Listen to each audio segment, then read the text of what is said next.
moving around is a page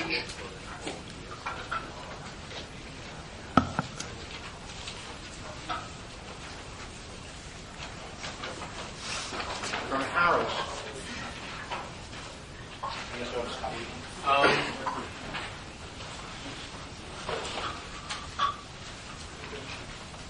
On the transition.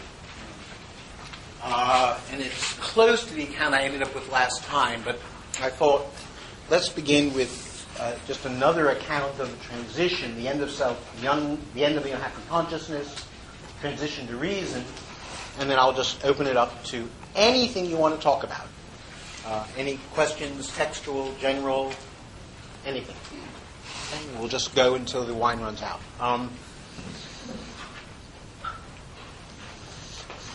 Harris claims that, I think roughly, there are 4 steps involved in the transition from the unhappy consciousness to reason. Step 1. End of the first paragraph on page 435. I give up my will, but I can only do that by accepting a higher will altogether. The mediator is essential because only through his otherness can the otherness of this higher will be explicitly presented.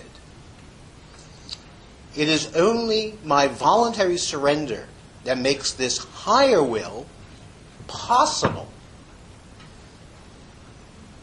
But if my surrender to God did not take the form of freely abdicating my autonomy of decision in favor of another, like myself, this higher will could never become a real positive will at all. Thus, the last act of the devout singular consciousness is the establishment of an authority recognized as universal. So the first step, you remember my suggestion was against Butler, that rather than seeing this as a work of a self-defeating performance of another kind, the trick here was to ask the question of how the idea of God, the idea of the universal, right? God is just a stand-in or representation of what? For us, of the transcendental ego. Right? For us, there's nothing higher than the transcendental ego. Right? So by God, we just mean a transcendental ego. Universal synthesizer. And the question is, that originally appears as God. So the question is, how does God's authority as universal will enter the world? Right? And the first thing to be said is, I have to abdicate my will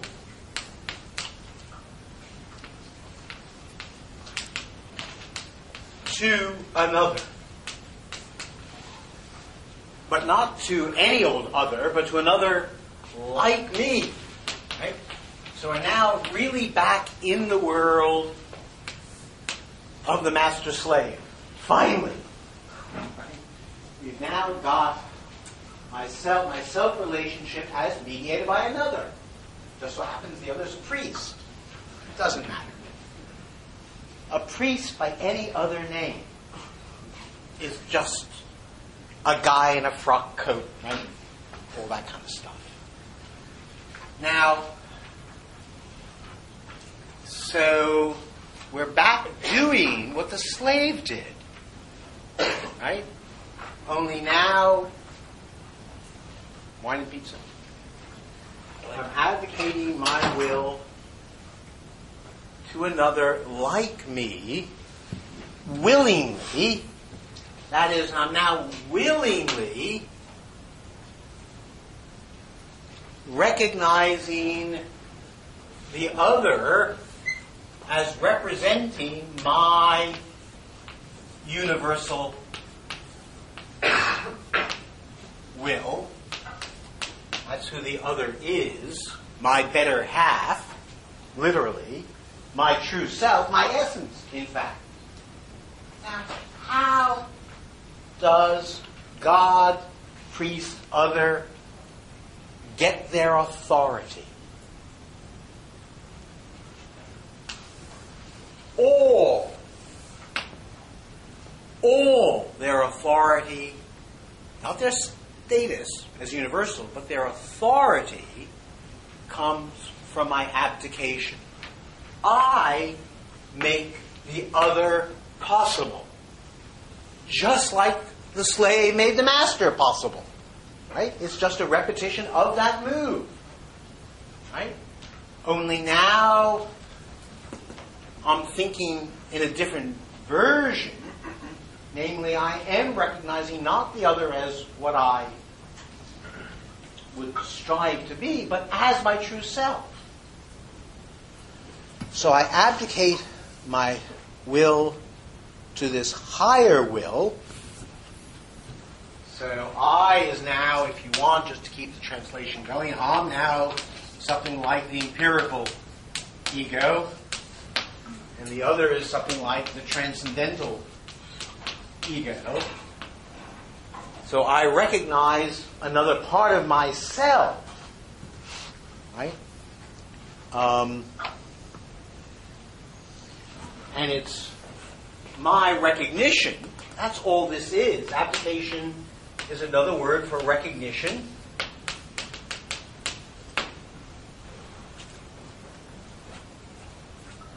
I recognize myself in the other. And so thereby authorize that other. Make it possible for the other to enter the world and have authority. Their authority is I abdicate my will to him. So this is what the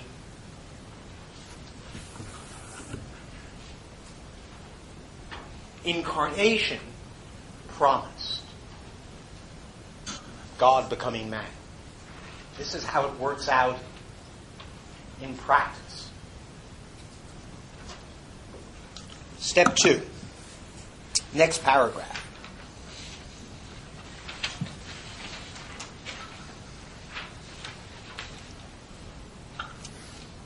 Third sentence. According to what we can see, however, it is only the willing surrender of the sinner's self-will that makes it possible for God's will to exist at all. So if you remember, at the end of the Master-Slave,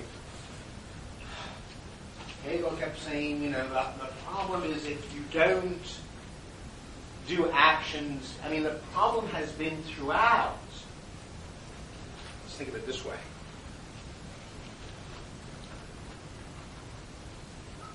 The series of performative contradictions by the unhappy consciousness have arisen because every time I attempt to denounce myself, I've been asserting myself. So the problem of the unhappy consciousness has been a problem of unintended self-willing, self-assertion. And it's unintended simply because it thought it could will to give up its body, to give up its willing altogether. Now it's willing to have a higher will. So the claim then is that the surrender of the sinner's self-will is what makes it possible for God's will to exist at all. How does God enter the world? Because I listen to Him. Because I act in His name. Because I give up my will and I do the willing of God. That's it. There is no other authority possible. So self-willing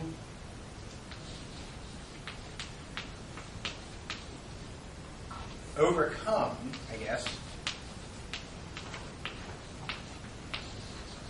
by surrender.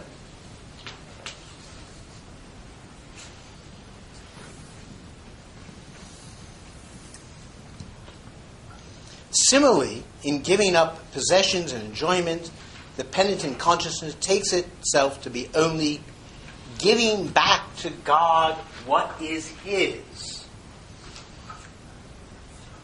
Now this is important. What the self-will does by surrendering is give to God, which is essence, what belongs to essence.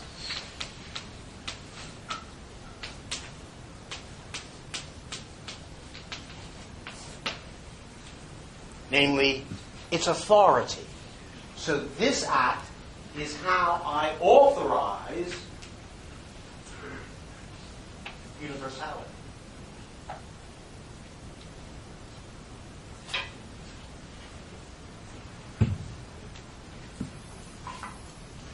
But universality always should have been two things linked together. Always should have been both universality, that's easy, and will. And will. That's what was missing when I tried to surrender to universality. I was trying to surrender to an abstraction. Remember the ding, ding, ding, and all that, Our problems with mysterious abstractions, universality, a mysterious Christ, the empty grave, all these things. What I didn't recognize is essence has a will of its own. But if it has a will, then of course it must also be particular. Hence, step 3, next paragraph.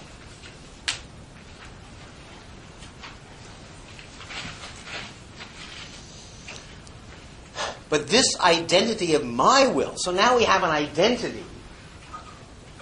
By abandoning my will to God's will, I create an identity of my will with God's will. Identity with a difference, because I've abandoned myself. So an identity of identity and non-identity. But this identity, my will with God's, of my being for self, with objective universal. So what we've done here is infused the notion of universality with subjectivity. This is a moment in which Hegelianese of substance becoming subject of what is universal, having a moment of being for self. Right? That's the two things that are being joined here, in itself and for itself. So my self-willing is my for itself, right? And the moment of universality is, essence is the moment of in itself. And we're asking how the for itself and the in itself get hooked up.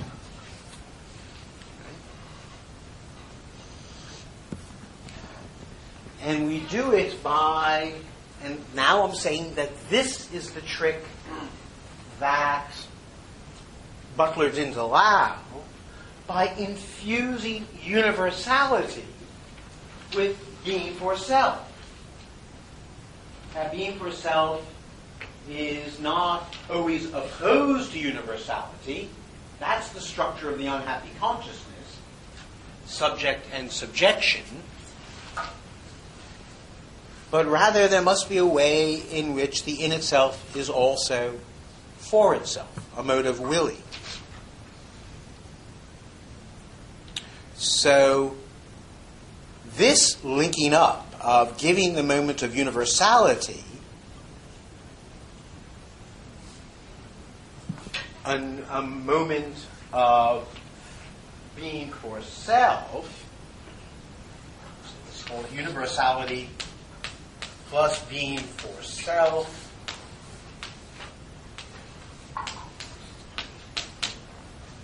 is what Hegel means by reason. Indeed, it's what anyone means by reason, one hopes.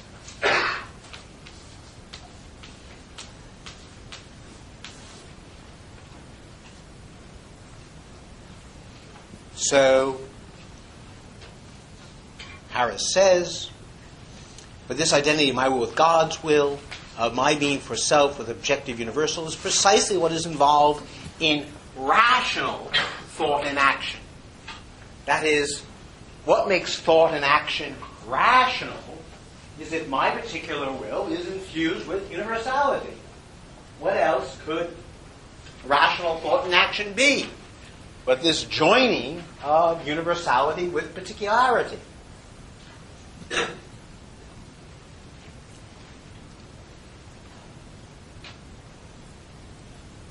This concept, reason equals rational thought and action,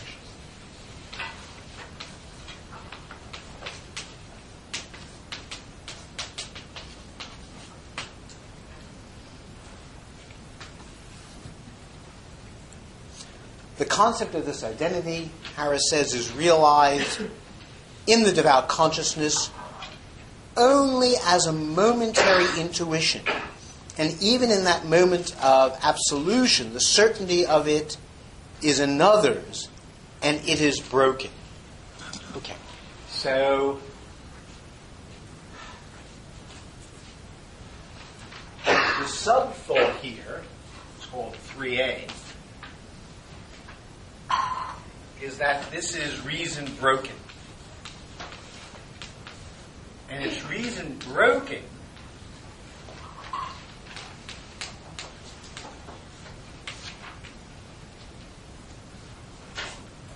because for religious consciousness, it has this thought as a representation of a future state of affairs. So it takes what is categorical and turns it into a hypothetical.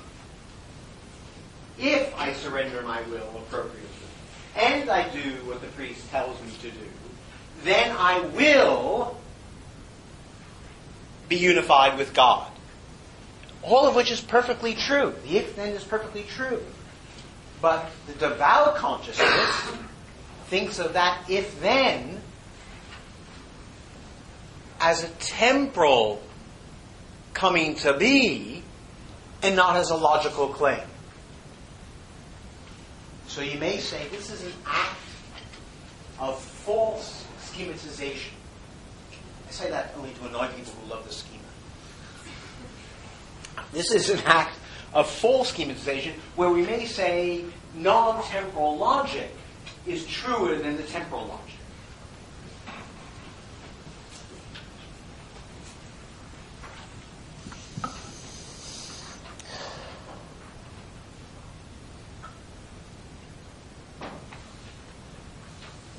And it's as if, and Harris does this in a very religious way, it's as if it doesn't believe what itself is saying. You know, it will be done on earth as it is in heaven. Right? As if there is a difference. It's still pretending there's a difference and unable to acknowledge. So this is what I called the moment of Luther rather than Descartes. It's reason all right, but broken because it still thinks there's a further something to be achieved.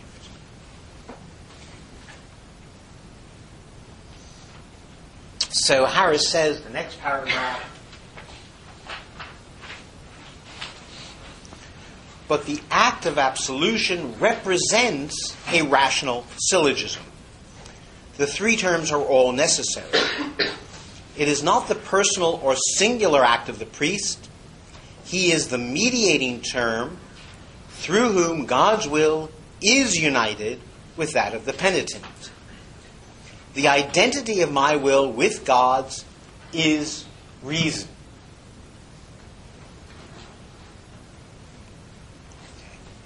That thought, that the unity of my will with God's is reason, think of that as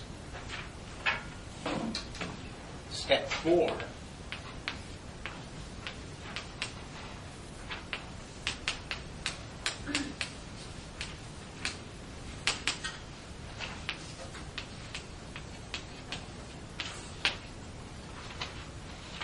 Is the Descartes interpretation of the same phenomena.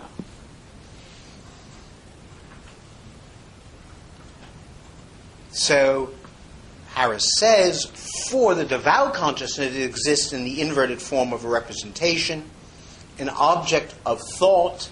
So representation now, and you're trying to get this idea, it's also picture thinking here, that the notion of representation is a problem for Hegel. Because, well, why? Why is representation a problem for Hegel?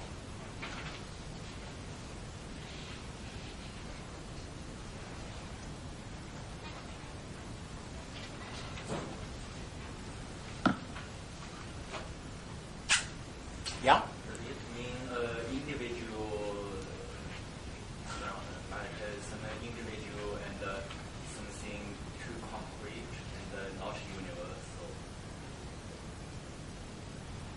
In part, there's a kind of fallacy of misplaced concreteness. Also, then static, not as an experience, as a shared, but just means something that's stable. Okay, so the first one was something very static about representation. That's wrong. Adam? One of Pippin's ways of describing the transition from consciousness to self-consciousness is to say that how the world is massively, empirically, and metaphysically underdetermined. Yep. So the idea that you passively receive some kind of impression from the world that gives you a representation or project one through some kind of Kantian metaphysical substratum is false. Right. So I guess that's the static part that I'm trying to get at. The subject has to make them, and they're not something you can just set out once and for all. As this passive impression I got of how the world is, or the kind of transcendental conditions for my perception, there are things that change. That's certainly absolutely part of it. So part of it is well, the question is I mean, that's right to say that the relationship between conceptual articulation of the world and the world is so massively underdetermined by the evidence that the notion of representation by itself looks static. But that we need some extra movement. Yeah. Well, is it that the Lutheran broken moment is divided still, and the Cartesian one is a unity? It certainly is divided, but between what and what?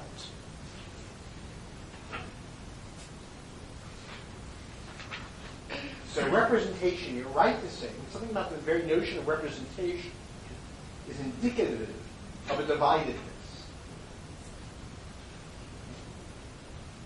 Why would it be indicative of a dividedness? Required misrecognition.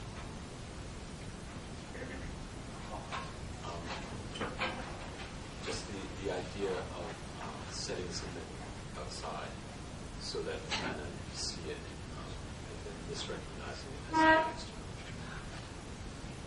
Okay, so some part of the problem is the imaginary, which I take it is what Adam was driving at, is the imaginary of an outsideness that presents an independent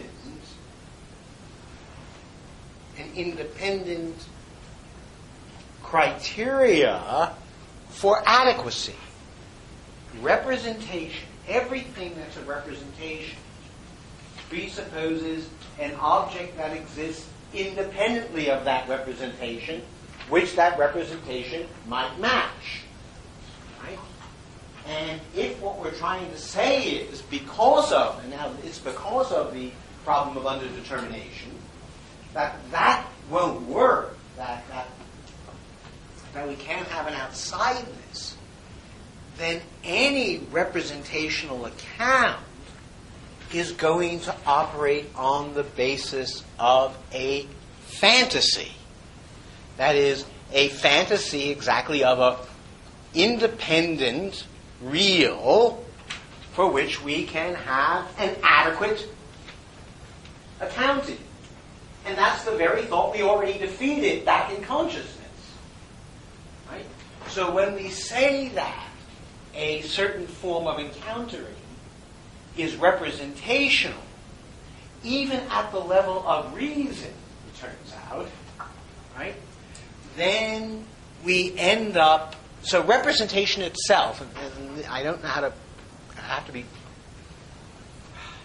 delicate at this juncture, but everything about Hegel is a critique of representationalism.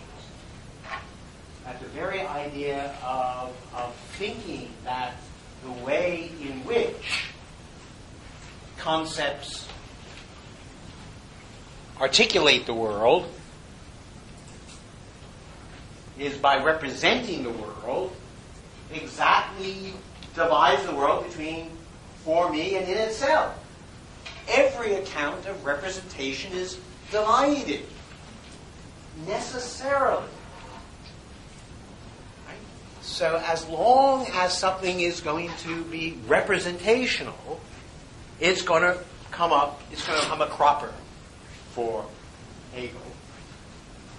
And Hegel's going to argue, but we're not going to get there to the very end of the chapter on religion, that religious thinking is intrinsically representational because of its conception of time.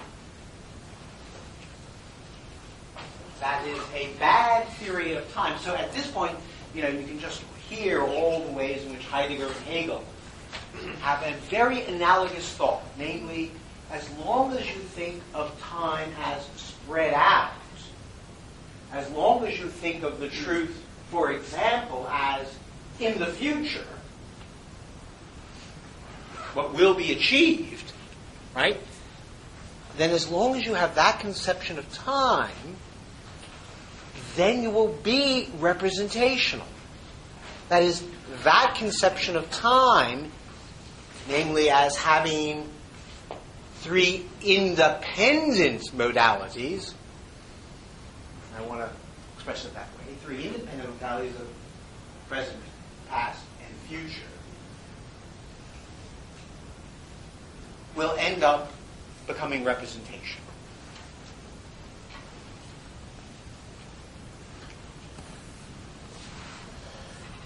So religious thinking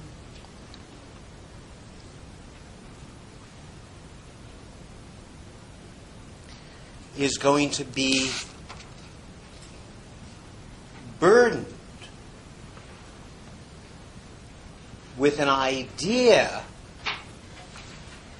of the truth as having a twofold character, as both having already occurred, the incarnation. We've come, we've been saved. All you have to do is cross the Mason-Dixon line. Ask anyone. They'll tell you. It's already done. It's, and as yet to come, the rapture. Right? So you get this duality, of both an eternal present and this sense of eschatological futurity. The latter generates a representation because it says there's a gap between how things are, what would count as our account of the world matching the truth of the world.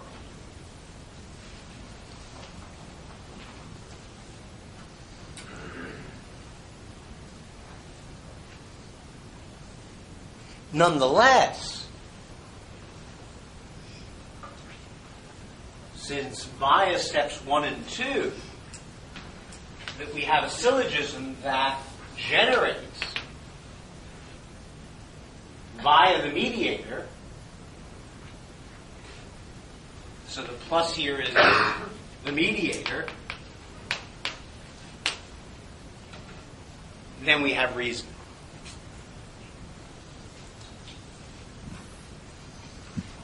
Hence my claim that in order to imagine modernity happening, you have to imagine it happening under two different descriptions. Right?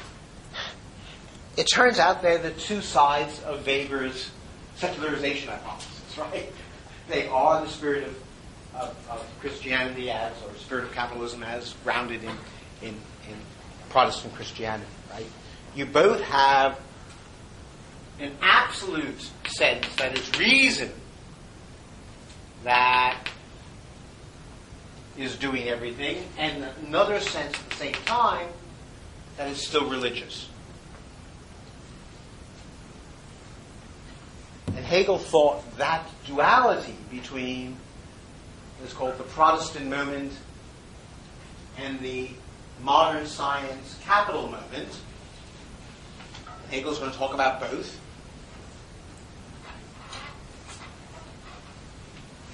exist side by side in the development of modernity.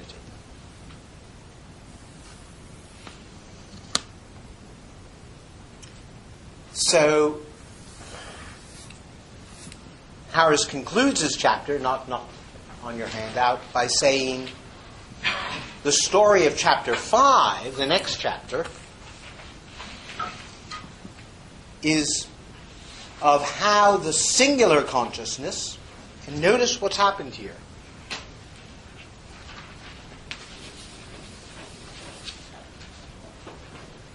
My will. This is Luther. Here I stand and can do no other. Cogito ergo sum. So universality is taken to be the unique possession of an individual. So the next chapter on reason is going to be the story of how the singular conscious finds that by itself it cannot think and act in the name of universality.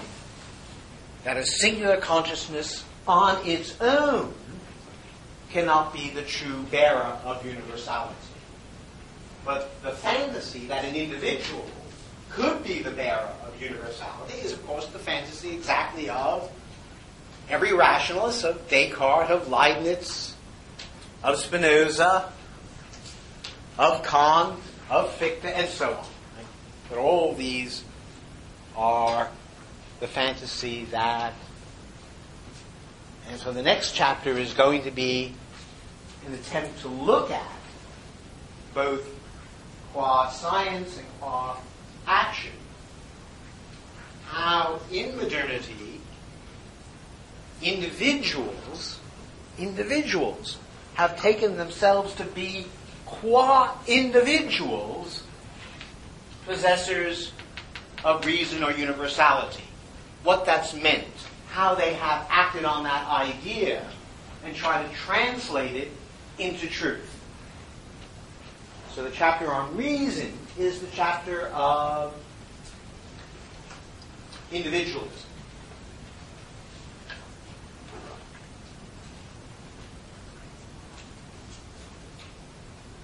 So we know from the beginning that it's wrong. Hey, it happened. It's part of our history. And part of a history that, right, reverberates.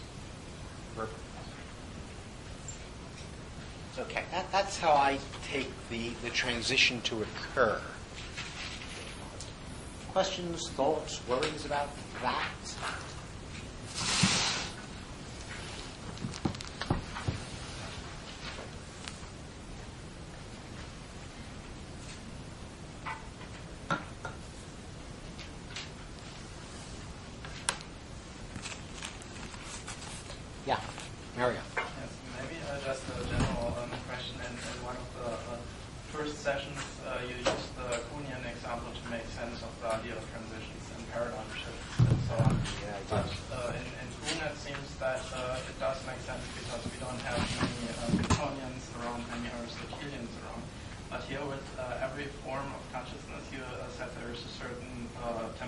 about it. And it seems that modernity is somehow the synchronicity of all these forms.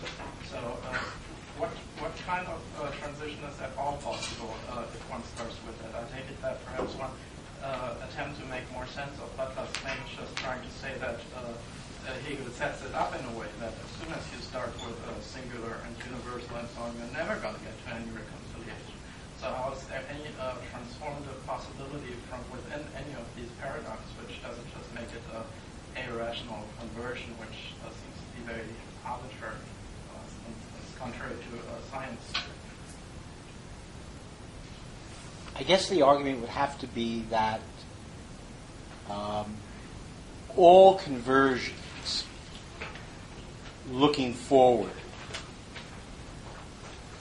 prospectively are arbitrary.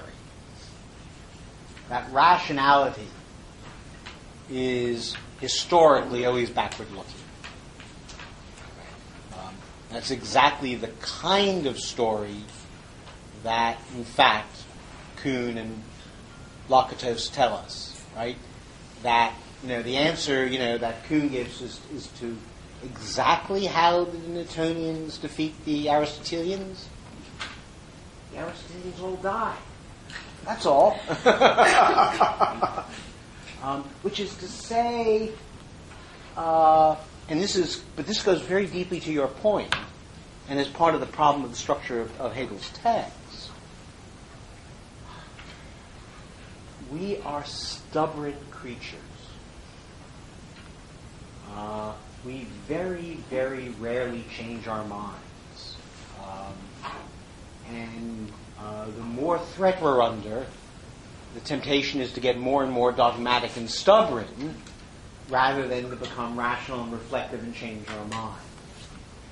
And Hegel is not an idealist about people changing their minds, right? He realizes that these shifts are conversions, and that from the inside, let me be clear about it, from the inside, there may be sufficient grounds for despair, but rarely are there sufficient grounds for change. Right? That's why the text requires a two-leveled account between natural consciousness and philosophical consciousness. If natural consciousness could do it all by itself, right, then he could have done a true, pure phenomenology, right? Just follow natural consciousness, and natural consciousness will, collapse, and we'll think of better ideas. It doesn't work like that. So what Hegel has to do is show, and I want to be clear, that, and this is how also, this is important because this is also how Marx misread Hegel's contention is that there are, whatever the actual reasons for historical change are, there are necessary and sufficient endogenous reasons for a form of consciousness to collapse. Step one. So internally, that is internally, it's all endogenous roots here, internally, there really are grounds for all these various forms of consciousness to implode. And secondly, that there are successive forms of consciousness which stand up to the criteria of determinate negation with respect to the previous one. What he doesn't claim is that the actual transformation can be conceived of as an unfolding endogenous movement. That's how Marx misread him. Marx misread Hegel to be claiming that Hegel was saying that reason is working itself out in history as if reason were an independent force or power achieving all these things. Right? But Hegel never claims that. His claim is much weaker. That's why this is a phenomenology of consciousness and not an empirical history of consciousness. Right? Hegel's only claiming that there is a reconstruction of our history and of the structures of that history that matches this structure of endogenous collapse and determinate transformation. And Hegel thinks that's enough.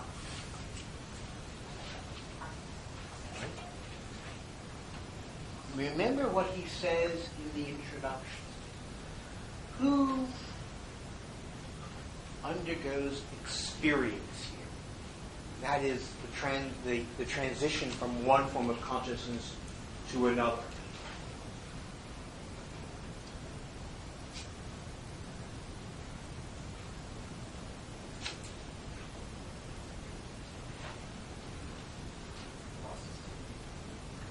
We do. I mean, it's in fact us who are getting educated by this structure.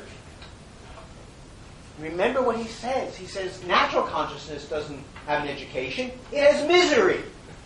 It just goes through one damn despair after another. Right? The story of natural consciousness is a story of... I'm reading Zabel at the moment. It makes perfect sense. Nothing but... Right? One disaster after another. This is pure. So in a way, Benjamin Zabel had it right. It's just a string of despairs. But Hegel says there's a way of construing it,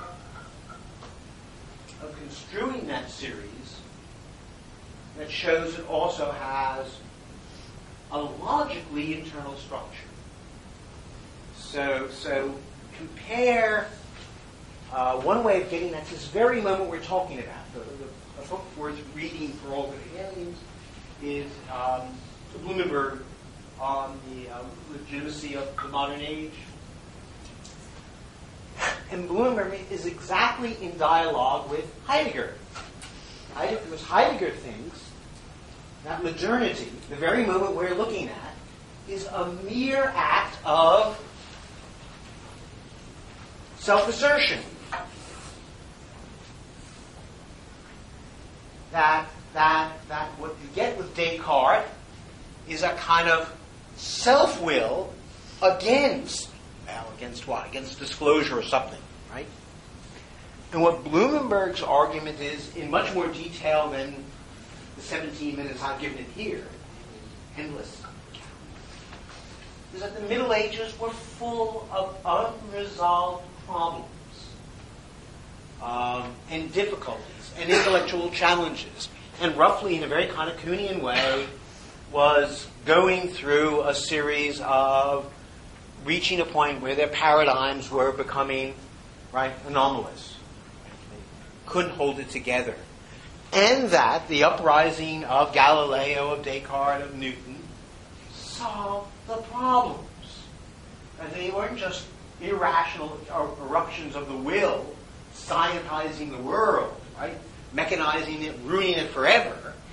They actually solved a whole bunch of problems about meaning, about truth, and blah, blah, blah, and about how the physical world works that the Middle Ages couldn't handle.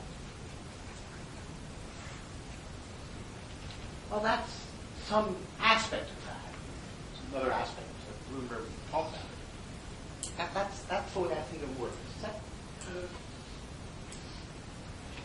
have I answered it, or have I sidestepped? I only wonder why these forms have such a huge temptation and recalcitrance that they still posit themselves as being ultimately authoritative. You still find Catholics who claim that they are far more sophisticated than Protestants and so on. You wouldn't find an Aristotelian who would claim that he's far more sophisticated than Einstein. And so this, well, Ben Grazzini's PhD may dispute that. But anyway,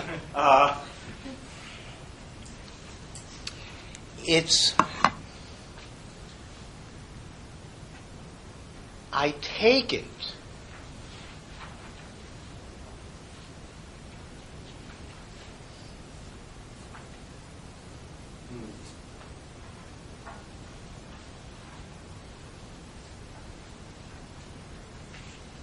well, the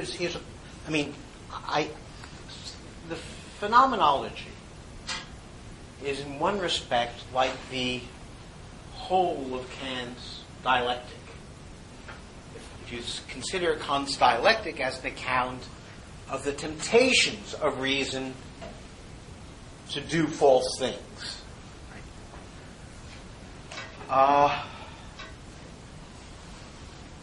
What Hegel has to convince you of is that none of these are mere mistakes. That they have to be more than mere temptations. They have to be powerful temptations. Right? And when we begin to analyze, for example, what makes Protestantism superior to Catholicism from an Hegelian perspective, we'll have to do something that Kuhn does very well, namely, with every movement forward, there are also losses. Hegel doesn't talk about the losses, but there are obvious losses in the movement of Protestantism. Namely, Protestantism as we read about the Episcopal Church at the moment, going through another perennial crisis. Why? Because if you have a form of worship in which each individual is formally equivalent to a priest, then you're going to have a problem with institutional structures. So the power of Catholicism has been twofold. First, iconoclasm stinks. That is. No. I mean, this is, if you want to know, part of the whole, this would be a whole course, I think you could show that all of continental philosophy is really about iconoclasm. Roughly, the Germans are all iconoclasts, while the French all believe in pictures. Right? Because the French are Catholics and the Germans are Protestants. It's nothing more than that. Right? So you read Kristeva, she's a good Catholic. Right? It just so happens that Catholicism looks a lot like Freud. It doesn't matter. Right? It all works out at the level of sensuousness, of musicality, of sound, right? All of that Catholicism is there in Irigaray. All of it, right? Any good German, iconoclastic. That's idolatry. Now these are powerful differences. These are not thin differences, and they're deep problems. Right? Which Hegel, as we'll see, Hegel has to square all this. But the obvious thing I want to say is there's a tremendous loss in the movement to Lutheranism and in the movement from Lutheranism into rationalism. Maybe the institutional and the sensuous get displaced in all sorts of problematic ways. Right? And those problems of institution and problems of what's called representation, right, will turn out to haunt the French Revolution. Right? They actually turn out to be political problems. So, although Hegel doesn't say much about it, we have to be able to see the power of each movement. Hence, one reason for spending a year on this book, rather than trying to rush through it and get the overview, is to try to give yourself a chance to become an unhappy consciousness for a bit.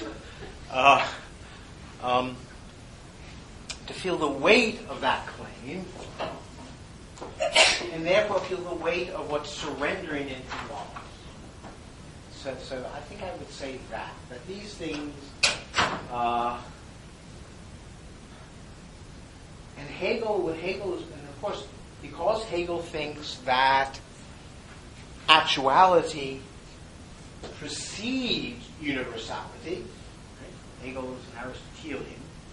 That's the metaphysical line we're going to keep harping on. Actuality precedes universality. Then of course I can't go to the person who doesn't believe and start with some neutral, okay, we agree, A equals A, let's deduce the world. We can't do that, right? We have to, because we're always grounded in actuality, and these actualities impinge upon us. So it seems to me that Hegel has a powerful account of that Hegel's way of philosophizing actually allows for exactly what you're questioning, namely to think hard about the resistance to modernity, the resistance to reason, the resistance to change, and the power of the death drive.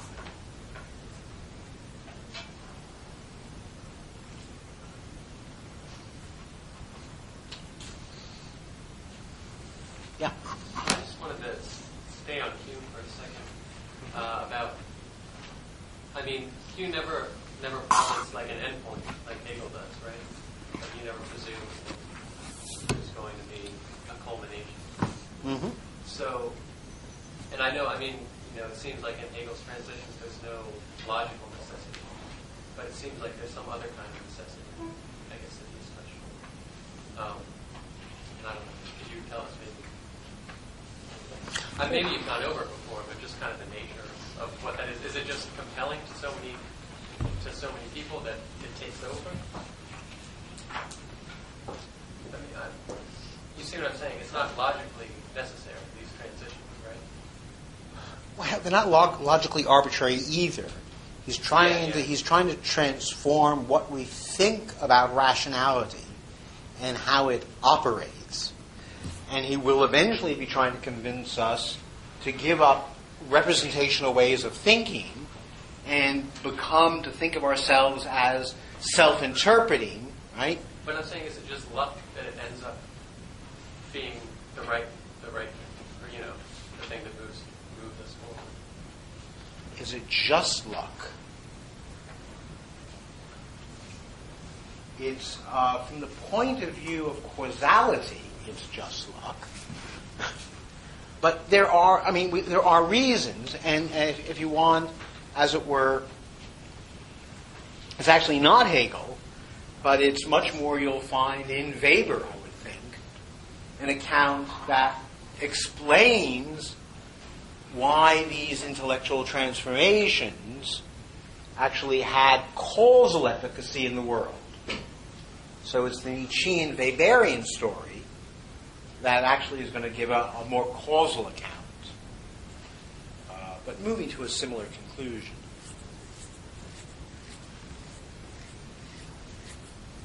Okay, yeah. I have one question about the feeling, because in this unhappy consciousness, 2 times he mentioned the feeling. One is the first stage in that devotion. That's it's through feeling of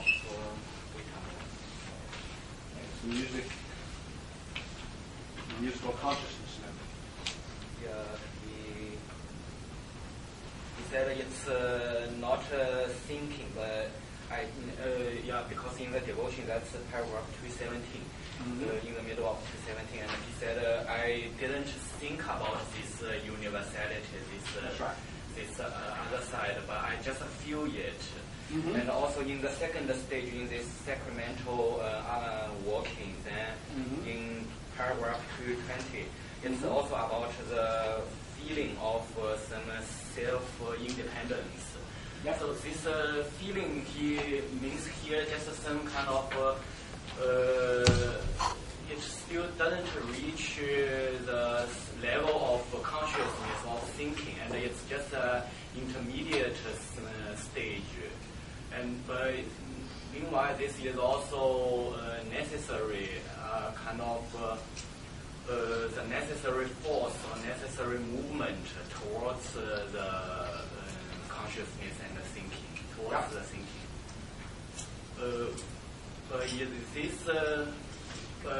In fact, in his whole book, he very seldom mentions feeling, and he just mentions desire or these things. So I just want to know what's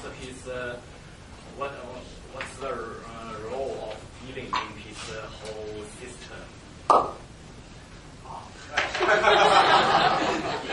We were fine up until that last bit. But it gives me a nice chance to say something I've been wanting to say for weeks. I haven't said. Frame what I'm going to say, which is this: that something I've mentioned, but I need to underline that one of the staggering disappointments in reading this book is that Hegel doesn't have a theory of anything. Right? That somehow, but this is part of the problem of the book, because theories are representations of the truth of things. So a theory is, what is feeling, right? Let's have a theory of feeling in relationship to, language, consciousness, awareness. So we're going to get a general account of feeling in its role. Not here. It's a little bit in the Encyclopedia of Philosophy of Mind. A little bit. But not much. But in this text, there's not an account of feeling, or consciousness, or reason, or the state, or intersubjectivity, or recognition. There are no theories of anything. And that is part of what he's trying to get us away from, is thinking that what philosophy does is offer theories, right? I mean, that's kind of what maybe psychology does, but it's not the job of philosophy to give an account of feeling. So what happens in the phenomenology is that feeling will crop up at just those moments when it actually has been orientational for human self-understanding. So there turn out to be moments, we're going to find one in the next section on the purity of heart, kind of Rousseauian moment of feeling. And religion will keep having moments of feeling, and so on. There's going to be actually a lot of moments where feeling plays a role. But it's going to play a role because it is going to belong to a form of consciousness. And the significance of feeling is going to be that this form of, and so what? What feeling, of course, always has certain characteristics for Hegel. Feelings are not raw. You say raw. Feelings are not raw. They are conceptual. They are contextual. They have objects. They have a structure. So feelings are always determinate feelings. But feelings are an inward response to something. That is, feelings are for Hegel a refusal of objectification, an attempt to preserve or hold on to a moment of inwardness, and therefore an attempt to sanction or legitimate a moment where my sense of myself, let's call it a version of self-certainty. So every version of feeling is going to be a version of self-certainty. Becomes orientational. Now that does mean that for Hegel, feeling is both necessary for our encounter with the world, because unless you have a inner feeling response, you're going to be dealing with something not as an individual, but as it were abstractly. So feeling both has a certain necessity, and as he indicates here, a certain necessary inadequacy. That is, it refuses the moment of negation, refuses the moment of death, it refuses the moment of reflection. So feeling is always a hope of avoiding reflection, which anyone who's ever talked to anyone who said, "But I feel it," right? You know that's what it means. I'm not going to think. I refuse to think. Thinking is done with here, right? Feeling is a code word, right, for stubborn inwards.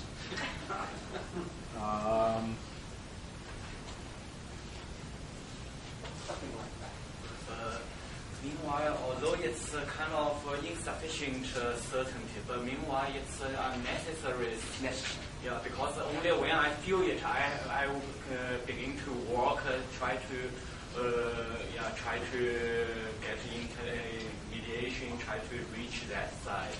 So therefore, feeling, and then I compare it with desire. So desire is also such a intention, or such intention to get on other side, get something outside you. But then feeling is kind of rather from this consciousness side, like this. It just means I'm not certain. I'm not clear what it is. Therefore, I begin to reach it. While desire, it's rather more basic. I think what I want to say is that, and I'm now just working on memory, but I'm pretty sure the way feeling crops up is it's always as a certain form of refuge for a threatened moment of inwards. It's an attempt to locate or find or specify a certain kind of inwardness and hold on to it.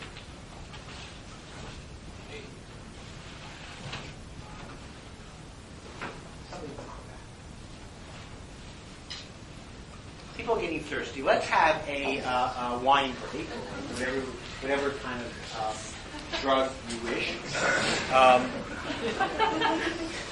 And we'll begin again in kind of 10 minutes from there. And finish the pizza, and we're good. Yes, you got a question? Let's go. Word it out. Seems like it's been moved away from the body. Like on sensory, we have the here and now, and we have very embodied natural consciousness. And then the happy consciousness, you can see it as particular versus universal, but also as I'm really mine and not really the body. Where's Hegel going with the idea of the body? Or does he have anything to say about that? So I'm just going to borrow. John Ruskin has written 2 books, and they are really books attempt to answer that question about Hegel on the body. And Ruskin's books are interesting. One thought that he seems to me to get absolutely right is that he argues that the depth of Hegel's commitment to the body is through his idea of institution. It's not this that's going to be the body. The body is the way in which reason will become actualized only via certain institutional practices. So one of the things that's a kind of shibboleth, a kind of cliche in philosophy is Hegel's the philosopher of institutions. But that's actually deeply right. That Hegel thinks, now just to try to answer your question, that thought doesn't exist disembodied. It exists through certain types of institutional practices. And lo and behold, it gives me a wonderful chance to say something about the structure of the book.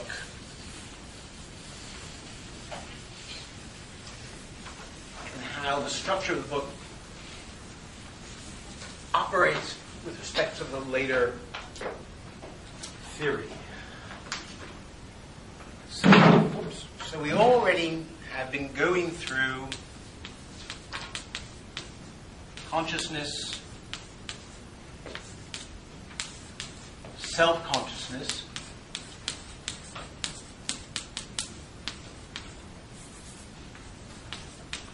now, one of the things that happens in self-consciousness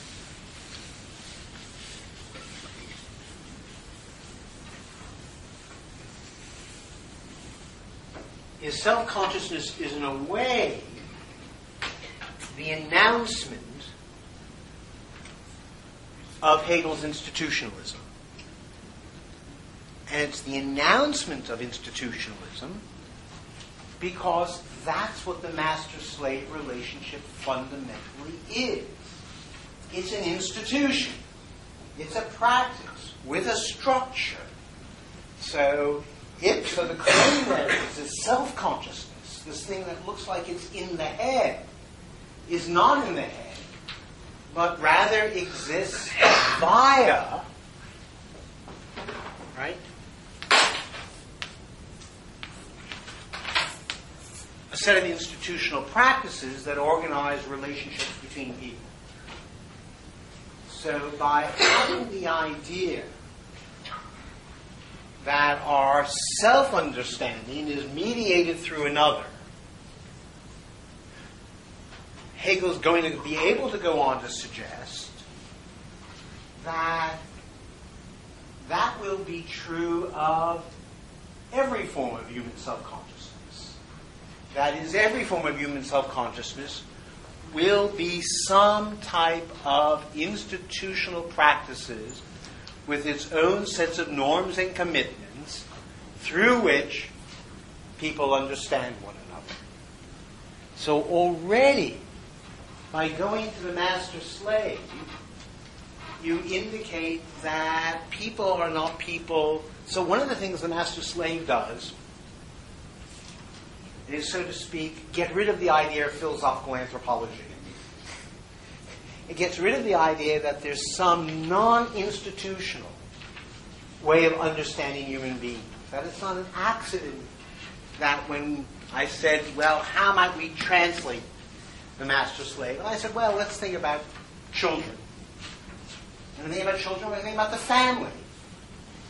And lo and behold, in his, philosophy of right, there's a section on the family, right, as a structural institution that's constituted of the conditions for possibility of us being beings of a certain kind.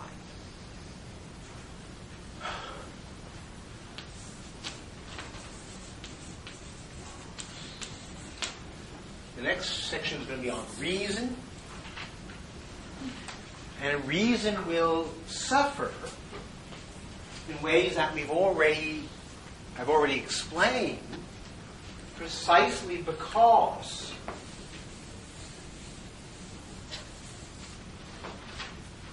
of its individualism.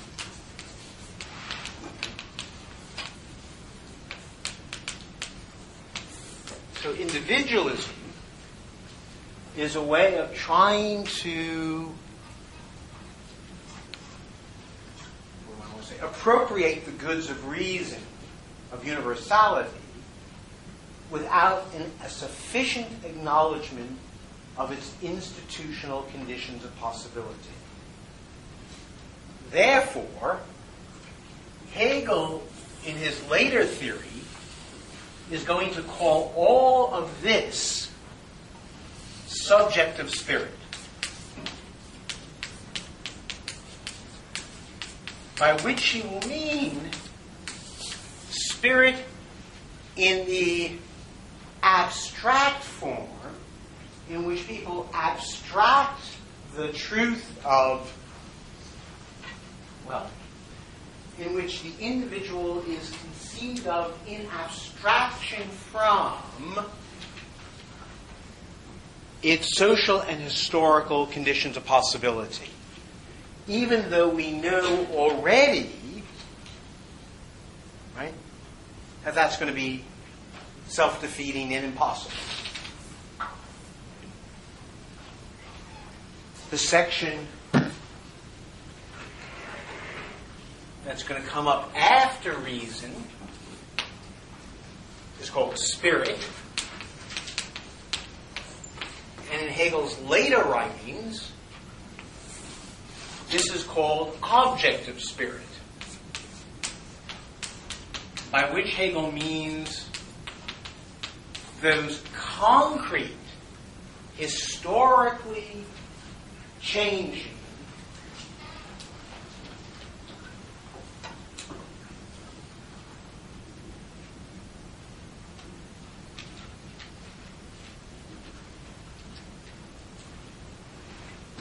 formations of a we that is an I and an I that is a we, in which people locate themselves. And then finally, there's two further chapters of the Phenomenology, religion and absolute knowing. And in Hegel's later theory, he calls these absolute spirit.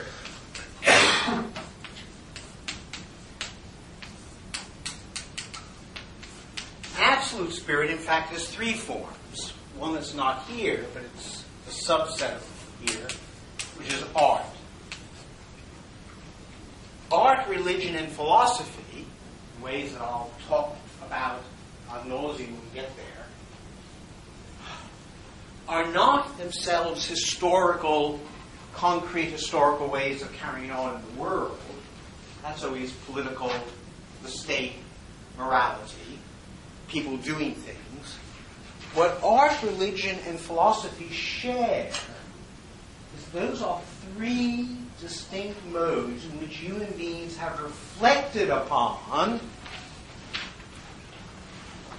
their historical experience and trying to understand it. So we actually have, and in putting art, religion, and philosophy together shows you that they are institutional practices, right? That there are art practices, religious practices, and now I'm saying philosophical practices. And what all three practices are the ways people, as peoples, as collectivities, attempt to reflectively legitimate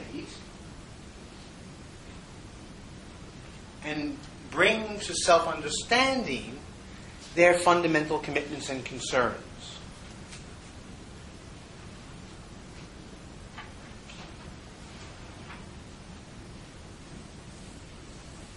Now, putting it all this way is both telling us a story about where we're going, but also trying to say, again, that Hegel, when he thinks about the body, he would ask you the question, what are you so worried about exactly? And you ask the question of, where's the body? And what you're worried about, he would argue, is not what you think you're worried about. That is, what the concern for embodiment is how abstract stuff, right, is borne out in concrete experience. So we think of the body as our anchor in the world. That's how we think of it. Our body is our worldliness. And indeed it is. But in fact, our physical bodies are not our anchor in the physical world. This is the new school. That's an institution. That's what gives our concrete practices their sense. That we have a classroom and a setting and a way of going on and arguing. That's the empirical thickness of our thinking, right? That it happens here, that it has this kind of structure under this sort of history. So Hegel's going to say, now he's going to say other things. He's going to talk about character and action. He's going to have to show how institutions are dependent on, Russell says, hexes, i.e. habits, repetitions of practices, that they have capacities for doing things, they have capacities for reflection, they have capacities for change. So institutions play the role in Hegel that embodiment plays in a lot of other philosophies. And that does mean, and sometimes it may feel like a deficiency, that he says too little about our actual bodies. But as you'll see, he really thinks of embodiment via the way in which he wants to think about how we organize ourselves. It's not an accident, just to give you an obvious case, that when Fichte, in his Foundation of Natural Right, gives a deduction of the body, and then the first inference from the deduction of the body is property rights. Now the point here is, I got a body. What now? Well, I take a step. Whose land is that? In other words, to imagine even a body moving requires an account of space. To have an account of space requires an account of land, the earth, which Kant says is finite, circular. So, in fact, we have to actually specify who can move where immediately.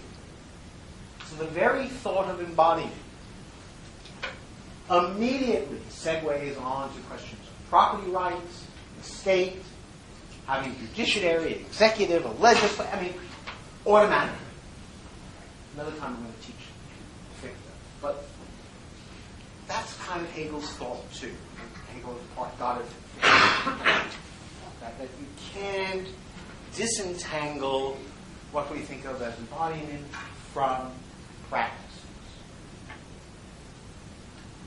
And in that way, people often compare Hegel with Wittgenstein for good reason.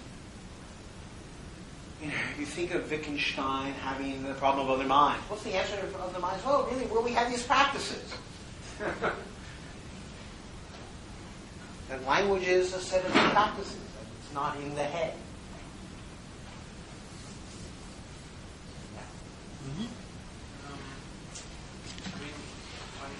I don't know whether it's the same category or whether you can put body and the physical object of the dualistic one of Descartes in one category, but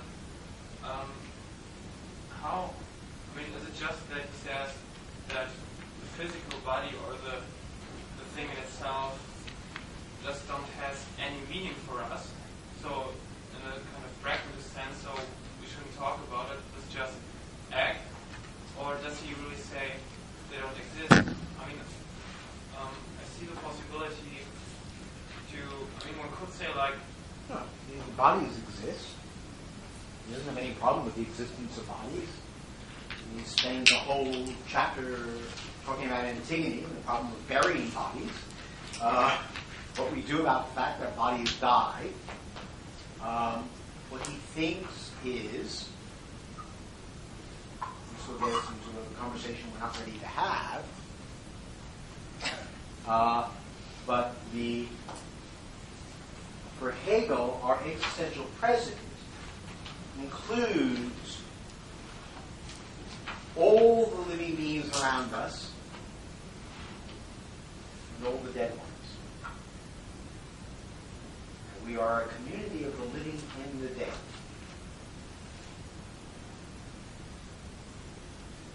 So, yeah, bodies count, even past bodies. Now, I'm not going to try to justify that now. Well, that's also disabled, isn't it? In fact, disabled, though he seems to be the dead one. But anyway. Now we have then to separate the question. I mean, what's confused me about this whole idea of idealism is that, I mean, what does it then do with the thing itself? I mean, there is none. The whole book, what is the thing in itself? Let's just get clear now so we know where we're going. The thing in itself in this text is whatever we're going to call the in itself. Right? And what we're going to discover, and it's going to take us all the way to that bit there, absolute knowing, to get this right, to get it right, is there is no in itself that is not also for itself. Full stop. That everything is a fantasy. We've already just seen that. I mean, we're going to see it again, but what could be more in itself, a thing in itself, than God? God is Kant's idea of a thing in itself. He is the unconditioned, along with the soul and freedom and so on. Right? I mean, but we've already seen the in itself. What does Hegel say? The in itself, we just went through the transition. The in itself gets all its authority, all its meaning from my self-surrender. The in itself is for itself. It must be. And is there any fundamental difference between this pragmatist thought you find, especially in James's, early writings, like especially the psychology, that is, you find also this sense in Hegel, like every object is only in a relation.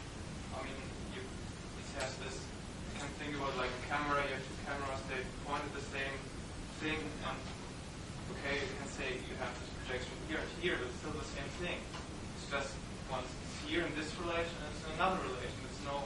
You don't need two things. It's basically this thought, or is there anything that Hegel has, any substance or whatever, any further distinction that is fundamentally different from pragmatist thought?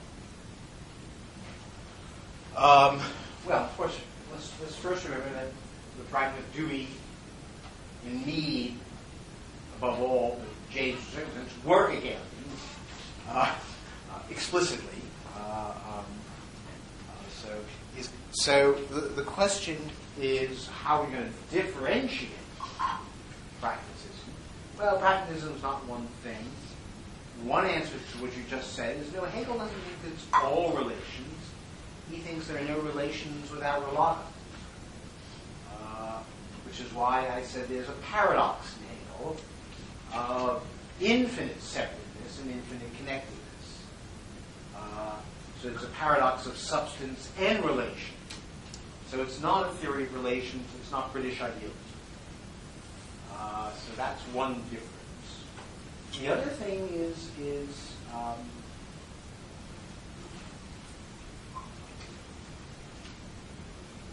I think pragmatism is still fundamentally religious. And I think it's fundamentally religious. Please don't tell Dick Bernstein this. Because it believes in futurity as an answer to problems. It has a false conception, I think, of temporality. And an insufficient conception of pastness. So, again, when we get to the conclusion, we're going to see there's a real question about how we must think about time, that is, as philosophers. And there's a way in which pragmatism is in bad faith about its temporal commitments. Roughly, for the pragmatist, it's suspiciously without a present.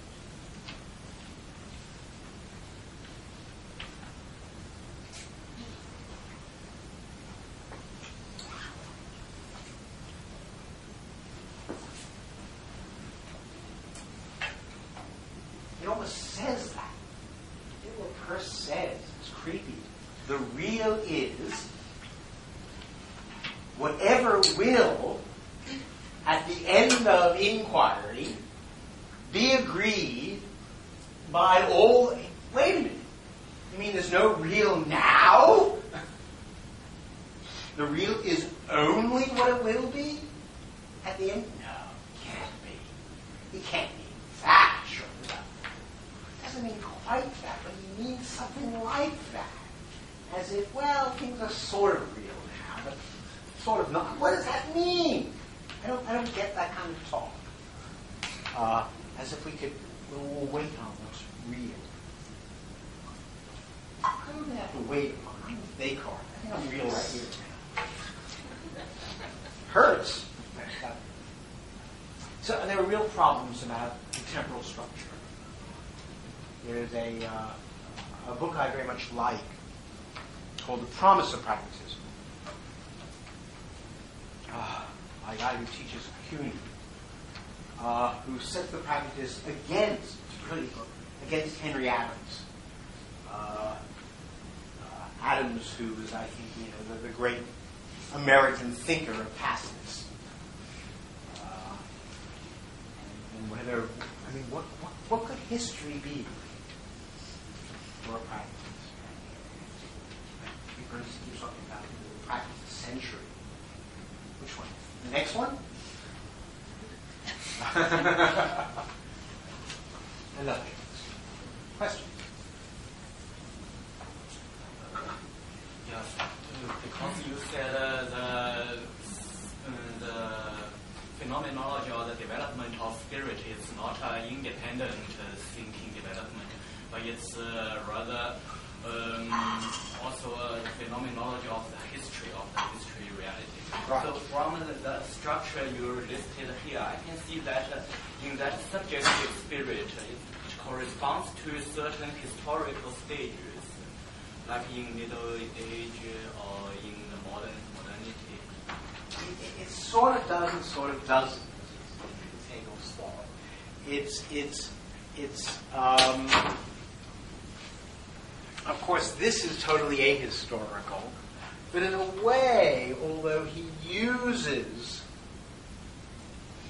Stoicism, skepticism, unhappy consciousness, uses Rome in Middle Ages, remember that on my account, Stoicism, skepticism, and unhappy consciousness are fundamental structures of self-consciousness. So although those structures only arise under certain conditions, the story he's telling there is not fundamentally about an historical story. He's really telling a story about the working out of a certain, what I call, meta-psychology, a certain reflexive self-understanding of the logic of self-consciousness that gives us, in its totality, the structure of self-consciousness. And just as Mario would have it, just what I was talking about last week, lo and behold, what does Judith Butler do? Judith Butler says everything is to be located right in here. Right? So you don't have to, they always say Hegelians play the game of, where do you fit in the system? Well, you may say quasi-Hegelians play the game of, so she locates everyone in some version of the movement from consciousness into self-consciousness and nothing beyond that. Right? There is no going beyond that.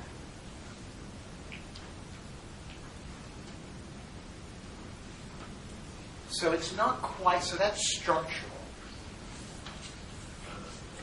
And in a way, although reason too will have a certain quasi-historical, will recognize certain moments, although we won't recognize many, in part because he looks at weird pseudosciences like phrenology, things like that. And he looks at moments of our moral history that haven't quite had much staying power, apart from Kant. nonetheless, they too are not really historical, although they obviously all take place within the 17th and 18th century. Right? It's only once we get to spirit where we go from Greece to Rome to late feudal period to the absolutist state to the French Revolution to German philosophy. Right? And then we have a real historical progression. So it's only, and there's also a kind of historical progression within religion. But it's only with objective spirit that history occurs qua history. So, now, why, then you can say, well, why is there this other history? Can anyone now answer why history both occurs as history and as non-history?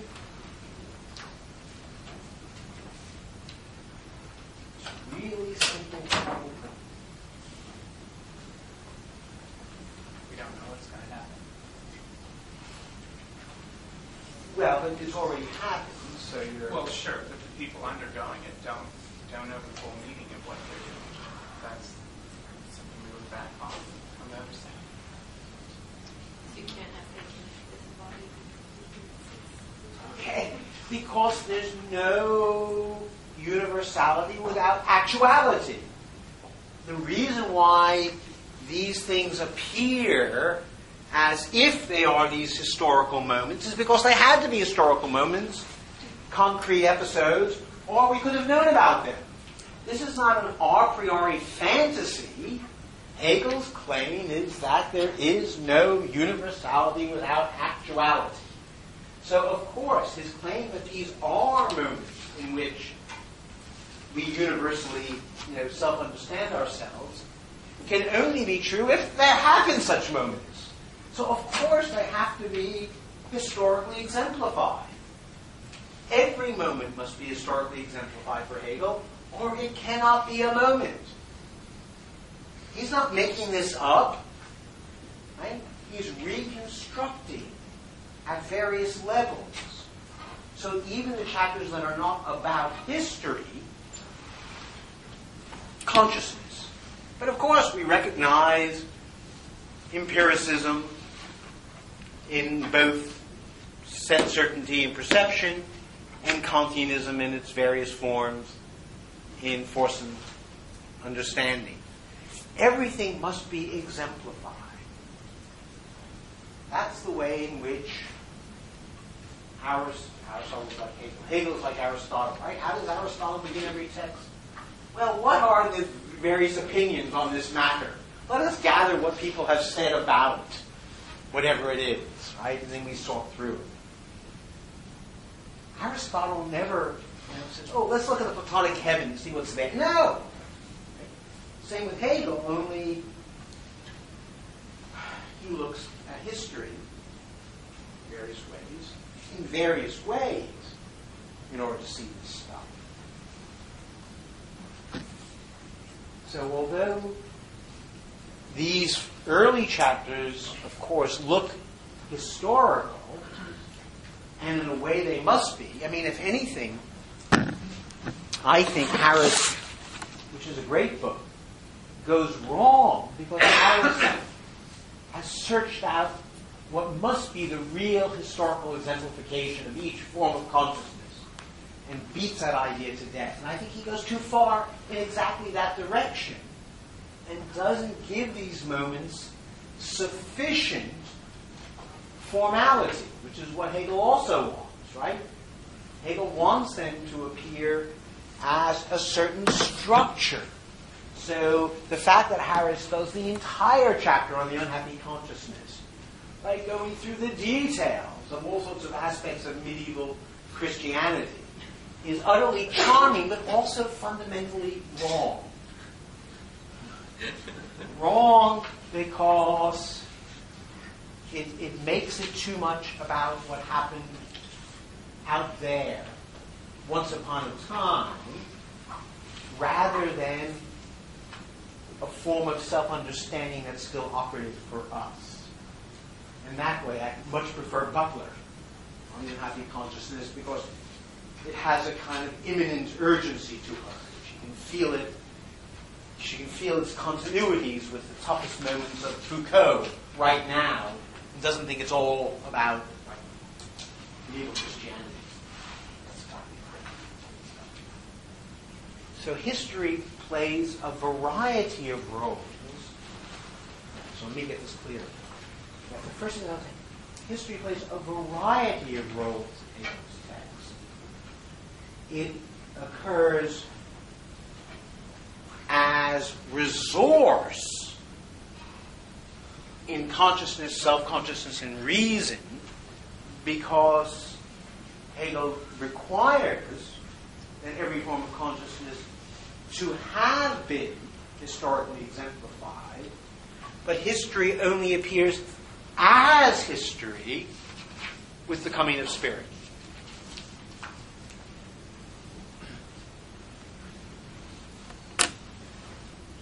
I just wondering because in his later years he gave this lecture about history of philosophy. It there's a structure, escalating structure, and the ancient they are just some primitive stage, while later it's they reach the reason and the absolute the kind of absolute. Well, yeah, he does that, but yes and no. Although he does it historically, that is chronologically, he doesn't think that the chronology is unequivocal. That is, he's perfectly willing to recognize that there's a kind of rationalism of a certain deep kind in Plato that you never manages. Something like that. And he'll equally say, there are Greek forms of empiricism and Roman forms of empiricism and British forms of, So he understands that it can't be done as an unequivocal, unconditional chronological story. You mentioned the death drive before. How would you characterize the flow of the text regarding Eros and the death drive? Say the question again? How did it really say it? How would you characterize the flow of the text with regard to Eros and the death drive? Because on the one hand, there's this constant negation and destruction and disruption. On the other hand, there seems to be some sort of building and building up.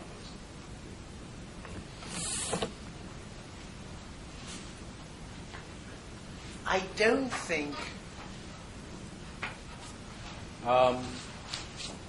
when we get toward the end of the chapter on spirit, I will suggest that there are forms of consciousness that look like they imbibe the death drive. That is, they have a repetition compulsion. I'm going to assume, just for the moment, another argument, that the death drive is equivalent to or works itself out in terms of repetition. And there's a question about my reading of Freud. The question is there a separate drive that generates repetition? Or is repetition itself the source that is the death drive, right? Of which it has its own conditions of possibility. So repetition can work out in different ways. I'm not going to answer that. So my claim is no. I don't think that what we're seeing here is the power to repeat. What we are, nor are we seeing a power to destroy. What we are seeing, and it's very different, is the ways in which the phenomenology, how do I want to get this right? The phenomenology is like a laboratory for ideas. Now, what I mean by that is that ideas don't usually exist in isolation from all sorts of other empirical stuff. So I have ideas, and we have ideas, but at the same time there are wars going on, there are economic shortages, there are plagues. History is moved by all sorts of crazy stuff. So it can't be the ideas moving the world, all sorts of stuff. Opposed to Marx, who also seemed to me to made history much too neat and tidy. The only things were the economy, right? Not all the accidents. So the phenomenology purifies history, purifies ideas, and this is what philosophy does generally, by the way, abstracts them from their concrete settings, but, and this is the way Hegel is kind of different, but gives them as it were, a pretend context of enactment. So this is a kind of drama, or as some people say, a novel. So he says, okay, take the ideas out of the world so as if there's nothing else going on. Take this idea, let's say Joe believes this idea. Go, see what happens. Now, it's like a little talk. And boom, crashes. That's not a repetition compulsion. That's discovering how certain structures of thought are imminently self-defeating. How contradictions lead to breakdown. That's what Hegel's interrogating. Right? So no, I don't think it is a repetition compulsion that's driving it. Nor do I think it's a destructive. Although there will be, again, very destructive. The terror is going to be a terrifying moment. And that will be a question of a repetition and a slaughter and all that. And you have to understand how that works when it comes up. But that is one, so let me put it this way. A compulsion to repeat is one form in which a world of ideas can implode, but not the dominant one for Hegel, and not the motor at all. Yeah? So what would you say the relationship between the diatribe and just negativity?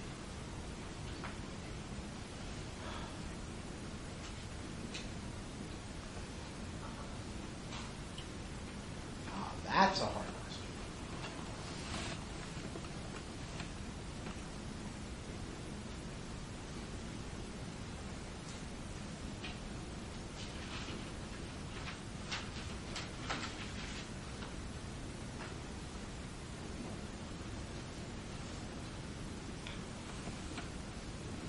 Now I want to say, and you'll have to test me on this when we get to evil and forgiveness. This is where my account of this comes up. But roughly what I'm going to have to say is we have to understand the unavoidability of negativity. And in understanding the unavoidability of negativity, to thereby make it not destructive but productive. So Hegel, in that way, is existing in the same world as the Romantics. That is, we know the Romantic cliche, you can't create without destroying. Well, action is a creative activity. I'm going to be suggesting there's a lot of destruction going on. So negativity has something to do with the very nature of human action. And coming to understand that is going to be probably one of the biggest things in the text for me. So again, I want to say that negativity and destruction have got a bad rap. And Hegel's going to oppose to it, just to give you a hint, the idea of what's he call it? The spirit who never wants to do anything. The guy who just wants to stay at home and judge. The beautiful soul. The beautiful soul. Right? So, what's life without negativity? It's the beautiful soul. Or as I call them, the hippies. Love. That will do it. That will change the world. That will make a happy state. So Hegel really is going to work that out in detail. All that. I mean, that's really going to be the guts of the chapter on the spirit.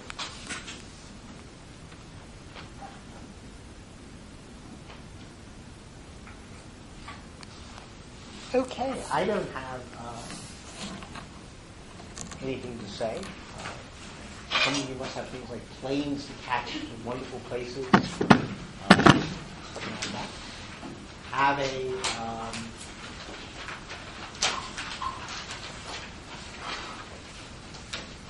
good break, a relief, a holiday. See you all in January.